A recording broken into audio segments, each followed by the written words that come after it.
Hello friends. तो आज मैं एक टॉपिक के ऊपर बात करूँगी जो मेरे साथ जब मेरी नई नई शादी हुई थी तब ज़्यादा हो रहा था। नहीं, ऐसा बहुत ही अश्लील लगेगा कि मैं किसके ऊपर बात कर रही हूँ। भाई, कभी ऐसा हुआ है कि तुम सो रखे हो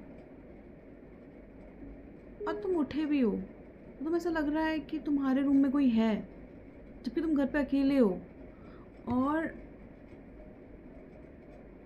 मतलब कभी कभार ऐसा लगता है कि हम उठ चुके हैं, घर भी सेम है, सब कुछ सेम है, तुम्हारा सराउंडिंग वगैरह, पर तुम एक्चुअली नहीं उठे होते हो। तुम्हारा सिर्फ माइंड उठा होता है, तुम्हारा बॉडी नहीं उठा होता, उसको पता भी नहीं होता भाई कि तुम सो रखे हो। तुम चल फिर रहे हो घर पे उस ड्रीम के अंदर, बट रियलिटी में भाई तुम अपनी एक उंगली भी उठा के देख लो, मुझे तो नहीं लग रहा मुझसे हो पाया था। भाई उस टाइम पे तो मेरे को बहुत ज़्यादा होता था ये चीज़। मैं अपने ड्रीम के लूप्स में फंसती रहती थी। मतलब ऐसा भी नहीं है एक ड्रीम खत्म हो गया तो मैं उठ गई, नहीं भाई, मैं पगला गई थी। अब इसलिए कि भाई उठ जा उठ जा उठ जा, लेकिन नहीं, एक ड्रीम खत्म हो रहा है, मैं सोचा कि अब उठ रही हूँ शायद रियल वाला, फिर नहीं उठ रही हूँ। और भाई मैंने ये लूप में खेला है मैंने। अब मुझे ही नहीं पता था ये किस किस वजह से होता है। आज जीपीटी ने बताया मुझे, चैट जीपीटी ने, कि भाई बहुत सारी रीज़न होती हैं और इस चीज़ को स्लीप पैरालिसिस कहते हैं। भाई ऐसा भी कुछ होता है, मुझे नहीं पता था। और ये कुछ चेंजेस की वजह से भी हो जाते हैं लाइफ में, कभी कभार चेंजेस हो रहे हैं या क्या हो रहा है, लेकिन भाई ये तो बहुत खतरनाक चीज़। और भाई इसको ऐसा वैसा ड्रीम मत समझना। तुम समझ रहे हो, ये ड्रीम नहीं है। ड्रीम का भी बहुत ही गंदा वर्जन है ये। जो तुम उस टाइम पे फील कर रहे होते हो ना भाई, वो बहुत ही स्कैरी ड्रीम से भी स्कैरी है यार। वो क्या होता है, वो क्या बवाल है भाई, बहुत खतरनाक, इतना डरा देने वाला है ना एक्सपीरियंस ये स्लीप पैरालिसिस का यार। सोचो तब मैं शादी हुई थी, कुछ चेंज हुआ था लाइफ में बड़ा, और मैं हमेशा फैमिली के साथ रहने वाली लड़की अकेली रह रही हूँ जब मेरे पति ऑब्वियसली ऑफिस जा रहे हैं, तो है ना चीज।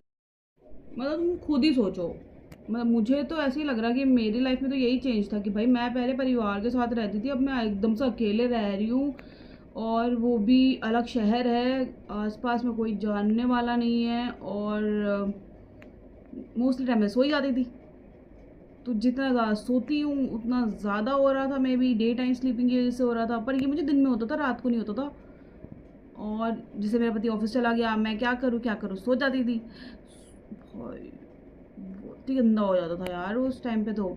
और मानोगे, अब मेरी शादी को 5 साल होने वाले हैं, आज फिर हुआ यार ये।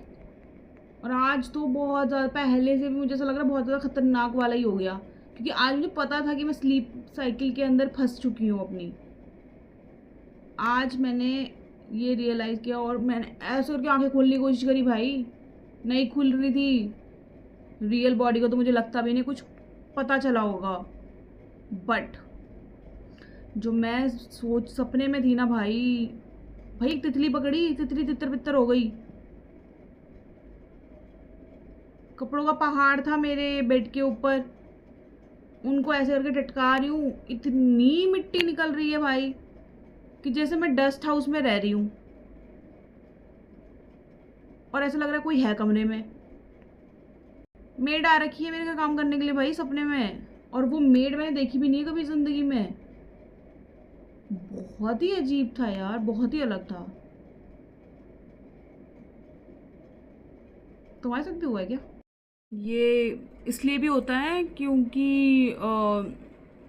ये इसलिए ही होता है क्योंकि तुम्हारा जो है एक साइड का ब्रेन स्लीपिंग मोड पे होता है और एक साइड का ब्रेन एक्टिव मोड पे होता है। सोच रहे हो, जो स्लीपिंग मोड पे है वो तुम्हारी बॉडी को बोलता है सोते रहो, पर जो एक्टिव मोड पे होता है वो तुम्हें इतने खतरनाक खतरनाक मंजर दिखा देता है जो तुम्हें रियलिटी से कम नहीं लगते हैं, और तुम्हें लगता है कि हाँ कुछ तो लोचा है इस रियलिटी के अंदर। समझ रहे हो, मतलब भाई साहब, हॉरर। मुझे बहुत ज़्यादा भी नॉलेज नहीं है, मेरा ये बस एक एक्सपीरियंस है जो कि हाँ मुझे ऐसा लगा कि I should share. May be मुझे मेरे जैसे कुछ और लोग दिख जाएं या मुझे कुछ औरों का बारे में पता लगे कि हाँ होता है भाई ये सबके साथ, मैं अलग ही पागल नहीं हो रही हूँ।